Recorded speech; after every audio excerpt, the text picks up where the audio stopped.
हम देख रहे थे कि यूज कॉल बैक हुक को हम कैसे यूज कर सकते हैं और कैसे अपने फंक्शंस को हम कैश कर सकते हैं। अगर पिछला वीडियो देखा नहीं है तो वो पहले देख लो और उसके बाद ये देखना, क्योंकि ये जो ऊपर वाली चीजें हैं ना वो सारी पिछले वीडियो में कवर की गई थी, तो आपको ईजी पड़ेगा ये वीडियो समझने के लिए। तो चलो देखते हैं। सबसे पहले उन्होंने क्या दिया है नोट कि you should only rely on use callback as a performance optimisation. मतलब क्या कि यूज कॉल बैक को एज अ परफॉर्मेंस ऑप्टिमाइजेशन ही आपको ध्यान में रखना है।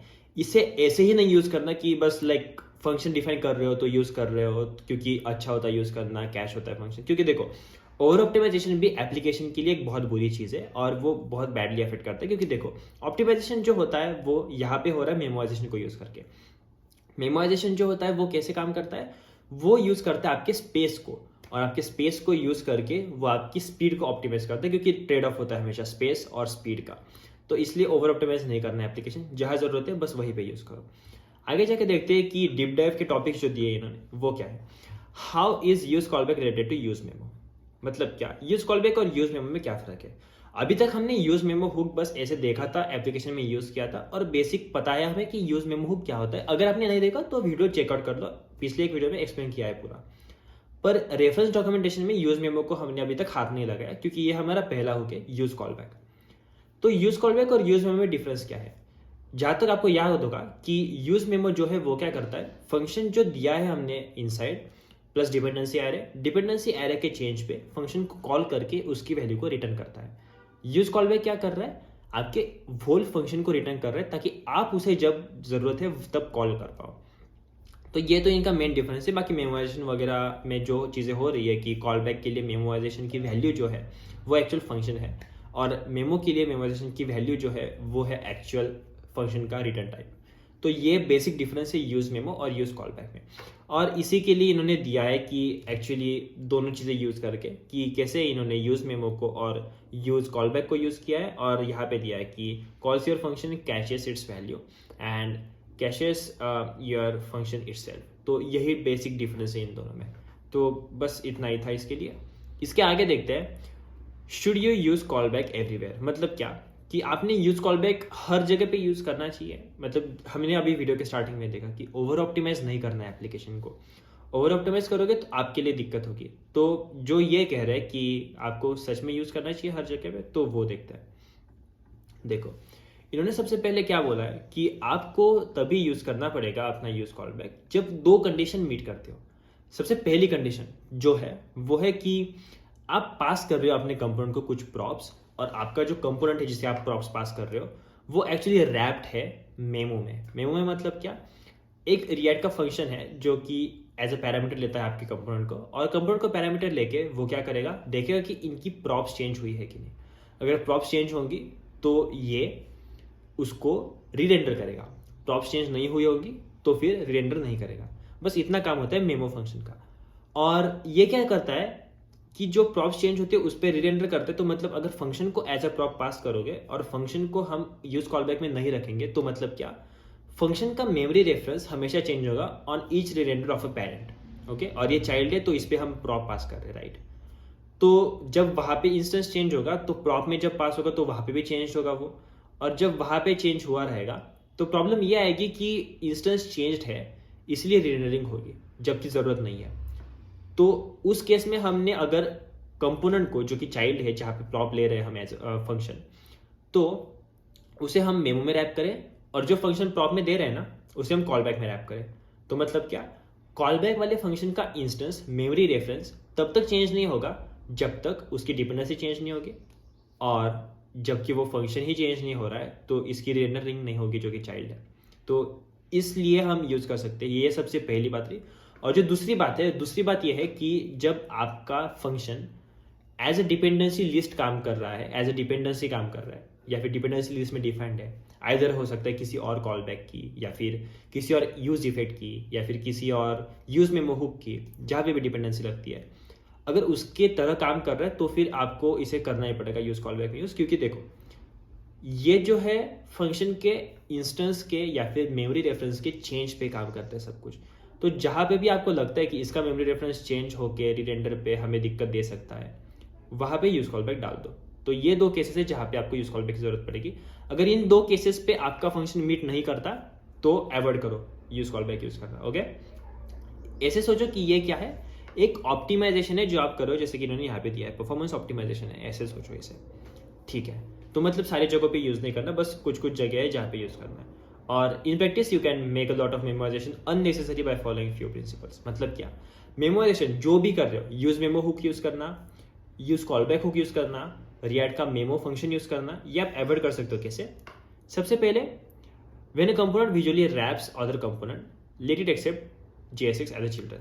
मतलब क्या, जब कंपोनेंट रैप कर रहा है ना, तो JSX को एज अ चिल्ड्रन एक्सेप्ट करने दो, ताकि आपको सीधा मेमोराइजेशन नहीं करना पड़ेगा। चिल्ड्रन में जो आता है ना, उस पर डाल दो, ऊपर के लेवल पे हो जाएगा, तो अंदर वाला कंपोनेंट रिरेंडर नहीं होगा। सेकेंड चीज़ क्या है कि prefer local state and don't lift up the unnecessary state. मतलब स्टेट को लिफ्ट अप मत करो।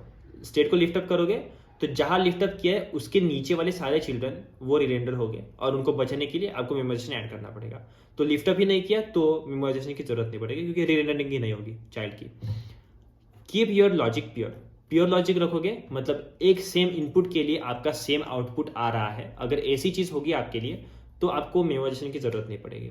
और क्या है, avoid unnecessary effect that update state. मतलब देखो, ये कहा जाता है कि इफेक्ट्स में कभी भी आपको स्टेट अपडेट नहीं करनी।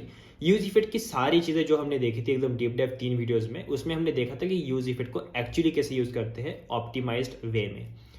और वहां पे हमने देखा था कि इफेक्ट में कभी भी अपनी स्टेट को अपडेट नहीं करना है। स्टेट को अपडेट करने की 2 चीजें हैं। सबसे पहले इवेंट में कर दो।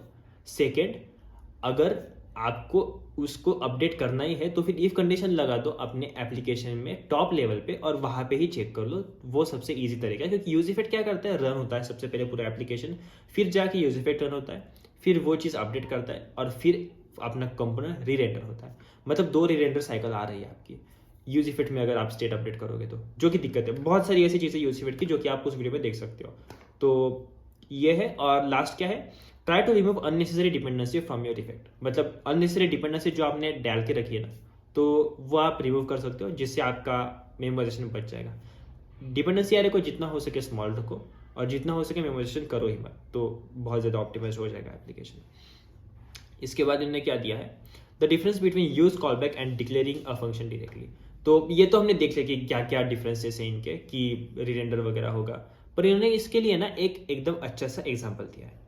देखो, सबसे पहले क्या है, ये जो चीज़ हुई है वो स्किप किया है रिरेंडरिंग, तो इसलिए ये 2 बार प्रिंट हुआ। ओके, और देखते हैं यहाँ पे क्या है। यहाँ पे ये भी 2 बार प्रिंट हुआ। ओके, अब एक डिफरेंस देखते हैं। ठीक है, डिफरेंस ये है कि सबसे पहले चीज़ में अगर जाए हम, और यहाँ पे जाके मैं डार्क मोड को इनेबल करूँ और प्लस वगैरह कुछ कर लूँ, या फिर स्ट्रीट वगैरह कुछ डाल दूँ, तो ये देखो slow slow slow artificial slow 1 2 3 4 5। एक सेकेंड, मुझे ये फिर से रन करना पड़ेगा, मैंने शायद कुछ गलती कर दी। ठीक है, तो डार्क मोड पे क्लिक किया, देखते हैं कंसोल में कुछ आता है कि नहीं। अभी तक तो नहीं है। प्लस पे क्लिक किया, देखते कंसोल में आता है कि नहीं। ठीक है, तो यहाँ पे क्या आया, प्लस को क्लिक करने के बाद ये 4 लॉग्स आए यहाँ पे। ओके, और फिर अगर मैंने माइनस को क्लिक किया तो फिर से 2 आएंगे, 1 2 3 4 5 लॉग्स आ गए। ठीक है, अब सेम चीज इसके साथ करके देखते हैं कि ऑलवेज रिरेंडरिंग वाले में क्या होगा। तो डार्क मोड पे क्लिक किया, 4 लॉग्स आ गए। यहाँ पे क्लिक किया, 5 लॉग्स आ गए। ओके, डार्क मोड पे क्लिक किया, 4 लॉग्स आ गए। यहाँ पे क्लिक किया, 6 हो गए लॉग्स। ओके, तो इसका मतलब देखा आपने कि ये एक्चुअली बढ़ रहे हैं लॉग्स अपने, क्योंकि वो फंक्शन एक्स्ट्रा कॉल हो रहा है रिरेंडरिंग पे।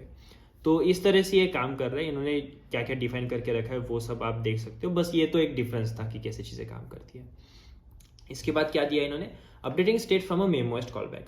तो मेमोइज्ड कॉलबैक में अगर आप ऐसे स्टेट अपडेट कर रहे हो तो वो कैसे करना है। इन्होंने क्या किया है, फंक्शन दिया है। फंक्शन की डिपेंडेंसी क्या दी है, इस यूज स्टेट का जो वेरिएबल स्टेट वेरिएबल वो, और इसके बाद क्या किया इन्होंने, न्यू टू डू क्रिएट किया और सेट किया है। तो देखो यहाँ पे अगर हम थोड़ा अच्छे से देखें तो हमें देख सकते हैं कि ये टू डूज को एक्सेस कर रहे हैं जो कि यूज स्टेट के हैं, और फिर फंक्शन में जाके उसे अपडेट कर रहे हैं।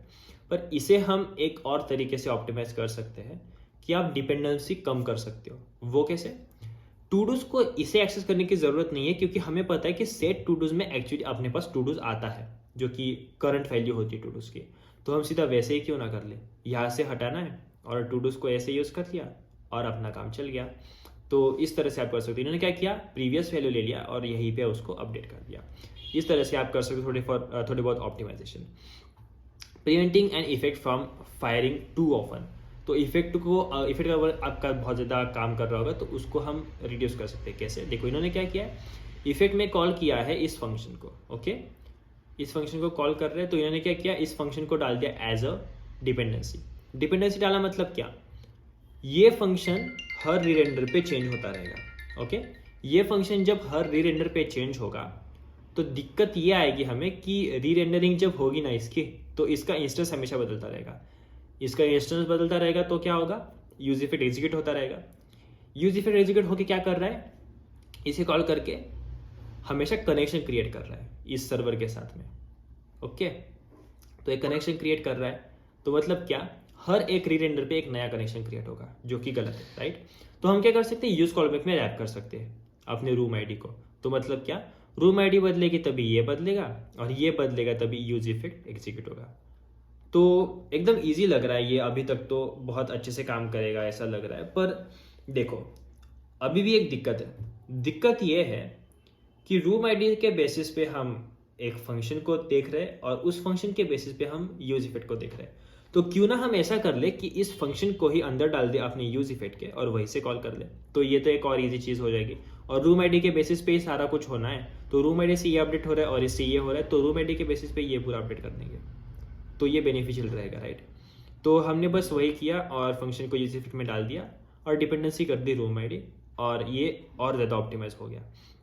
सेम हम हुक्स को भी ऑप्टिमाइज कर सकते हैं, जैसे कि जो भी हुक अपना फंक्शन रिटर्न करता है ना बाहर, ताकि वो एक्सेस कर पाए दूसरा कोई कंपोनेंट जो हुक यूज़ कर रहा है, तभी हम ऐसे यूज़ कॉलबैक यूज़ कर सकते हैं। और ट्रबल शूटिंग के लिए बहुत सारी चीज़ें दी है कि यूज़ कॉलबैक में अगर आप एरे नहीं दोगे डिपेंडेंसी वाला, तो ये क्या करेगा, एग्जीक्यूट करेगा वो फंक्शन, मतलब एग्जीक्यूट उसका इंस्टेंस हमेशा क्रिएट करेगा, रिक्रिएट करेगा हर रेंडर पे, क्योंकि एरे ने दिया डिपेंडेंसी एरे। और डिपेंडेंसी एरे दोगे तो सारी चीज़ें एकदम रिजॉल्व हो जाएगी। और एक चीज़ दी है कि I need to call use callback for each list item in a loop but it's not allowed. तो ये अलाउड नहीं है, क्योंकि आप लिस्ट आइटम में ऐसे कॉल नहीं कर सकते किसी भी चीज़ को। इसके लिए आपको क्या करना पड़ेगा, हमने देखा था पिछली बार कि हमें एक नया कंपोनेंट क्रिएट करना पड़ेगा और उसके अंदर इसे डालना पड़ेगा और ये चीज़ काम करने लगेगी। तो ऐसे ही बहुत सारे एग्जांपल्स दिए। अगले वीडियो में हम देखेंगे कि कैसे यूज़ करते हैं यूज़ कॉन्टेक्स्ट हुक। तब तक आप इस वीडियो को शेयर कर दो अपने दोस्तों के साथ में, ताकि सारे लोगों को पता चले कि कैसे एक्चुअली यूज़ कॉलबैक को यूज़ करते हैं ऑप्टिमाइज वे में। और सब्सक्राइब कर दो चैनल को, ताकि हम और ज़्यादा साथ में ग्रो होते रहें। तब तक के लिए थैंक यू, बाय बाय।